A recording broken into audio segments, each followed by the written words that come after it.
तुम्ही तिथे उपाशी राहता आणि इथे आमचं पोट भरवतात. हे सगळं मी कोणासाठी करतोय का? तुमच्यासाठीच ना, आपल्या लेकरासाठीच ना. तिचं आयुष्य चांगलं व्हावं म्हणून तू मनाला लावू नको घेऊ, मला कमकुवत करू नको.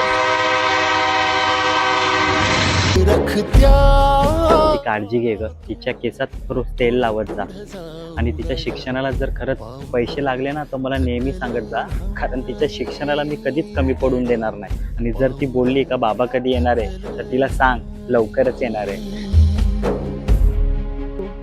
पण ऐका ना, तुम्ही स्वतःची काळजी घ्या आणि वेळेवर खा. आणि प्लीज माझ्याशी खोटं नका बोलू. हो ग, प्रयत्न तर करतोच आहे. चल ठेवतो आता मी, काळजी घे.